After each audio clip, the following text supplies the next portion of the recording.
Hantu bungkus atau lebih dikenali sebagai hantu posong.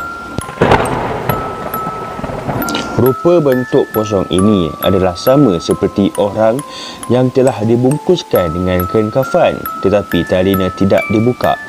Maka oleh disebabkan itu mereka muncul di hadapan mata kita dengan alasan untuk meminta bantuan agar dibukakan tali kain kafan mereka. Apa yang cuba dimaksudkan di sini adalah Islam telah mengajarkan kita untuk mengikat jenazah itu dengan kain kafan, tetapi tali kain kafan mereka mestilah dibuka sebelum mereka dikebumikan. Dalam erti kata yang lain, roh jenazah yang tidak dibukakan tali kain kafan mereka akan menjadi roh gentayangan yang tidak tenteram, dan disebabkan itulah mereka muncul untuk meminta bantuan agar dibukakan tali kain kafan mereka. Waktu bagi posong ini memunculkan diri mereka adalah kebiasaannya pada waktu azan maghrib atau setelah kita selesai melakukan solat maghrib. Dan sebenarnya untuk kita lebih mudah faham tentang bagaimana makhluk posong ini akan menampakkan dirinya setelah kita selesai solat maghrib adalah posong ini gemal menampakkan diri mereka di hadapan orang yang solat maghribnya tidak khusyuk dan gemal main-main.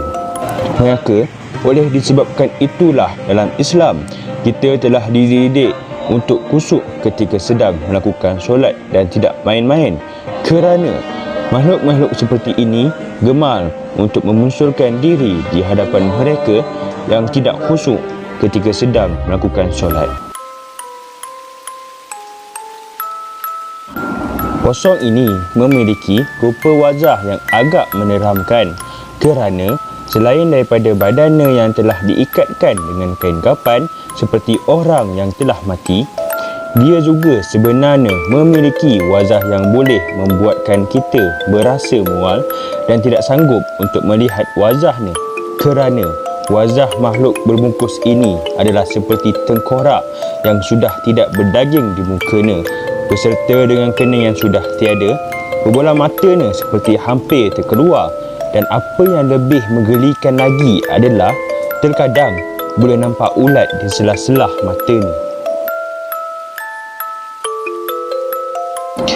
Dikatakan bahawa posong ini gemal untuk duduk di tempat yang sunyi, lembap, sungai yang kotor dan kawasan-kawasan yang mempunyai pokok pisang. Dan kebiasaannya juga, makhluk berbungkus ini akan muncul pada waktu hujan lebat di tengah malam yang berserta dengan bunyi petir yang kuat dan menambah.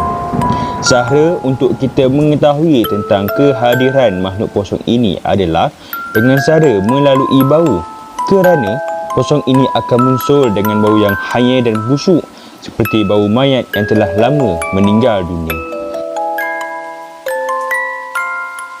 Sama seperti makhluk yang lain, posong ini juga memiliki kelebihannya yang tersendiri. Walaupun dia sudah diikatkan dengan kain kafan dan hanya mampu untuk berlompat-lompat, tapi siapa sangka yang makhluk ini juga sebenarnya adalah sebuah makhluk yang bahaya, kerana dia memiliki kelebihan yang perlu untuk kita hindarkan daripada terkena.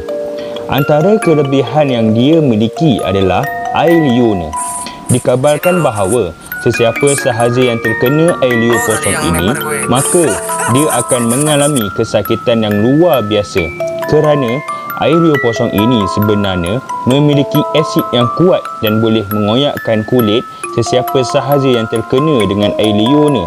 Tapi apa yang lebih membahayakan lagi adalah kesakitan yang dialami ini adalah berkekalan dan tidak boleh dilihat dengan mata kasar, tetapi dapat dirasakan oleh sesiapa sahaja yang telah terkena.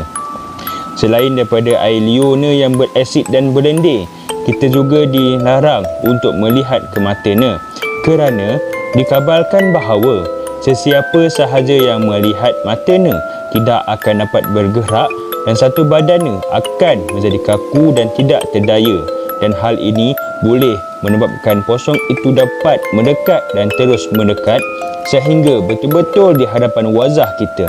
Maka oleh disebabkan itu, sekiranya kita terlihat makhluk berbungkus ini, maka kita hanya dibenarkan untuk lihat di kaki makhluk itu sambil membaca surah Al-Fatihah beserta azan sambil menutup mata.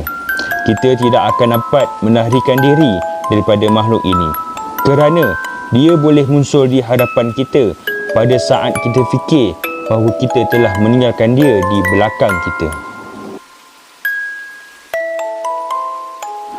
Siapa sangka bahawa makhluk kosong ini dapat digunakan sebagai makhluk penglaris, terlebih lagi untuk menglariskan makanan.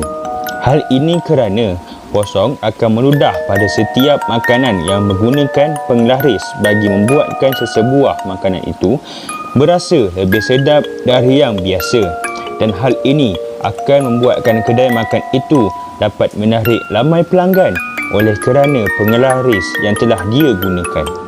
Maka oleh kerana itulah kita diazal untuk membaca doa sebelum makan agar kita tidak termakan helium makhluk kosong ini.